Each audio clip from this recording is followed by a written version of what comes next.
बीडमधल्या बाबुळवाडीचे सरपंच आणि धनंजय देशमुखांचा साडू दादा खिंडकर पोलिसांना शरण। मारहाण प्रकरणामध्ये गुन्हा दाखल होताच शरणागती। सतीश भोसले उर्फ खोक्याचा बीड पोलिसांनी घेतला ताबा। पोलीस आजच खोक्याला प्रयागराजमधून बीडमध्ये आणणार।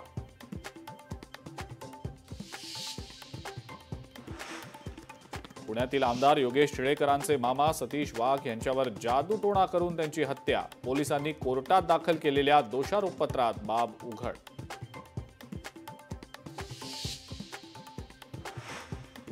राज्याच्या राजकारणामध्ये मोठा भूकंप होण्याची शक्यता।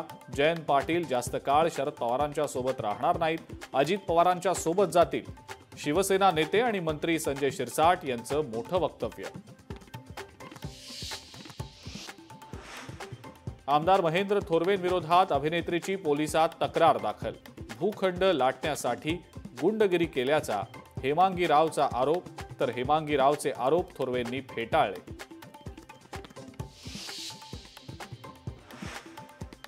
लोकशाही मराठीच्या वृत्ताची मंत्री संजय शिरसाट यांच्याकडून दखल। दुधात भेसळ करणारे आणि बनावट पनीर विकणाऱ्यांवर कठोर कारवाई करणार, शिरसाट यांचा इशारा। पंढरपूरच्या विठ्ठल मूर्तीवर रासायनिक प्रक्रिया होणार। इपॉक्सी प्रक्रिया करण्याची पुरातत्व खात्याची सूचना। काही वारकरी संघटनांचा मात्र विरोध।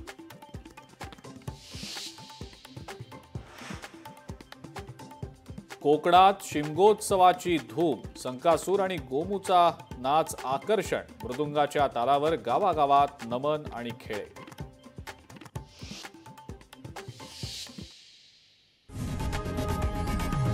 लोकशाही मराठी ऐका, पहा, जागरूक रहा।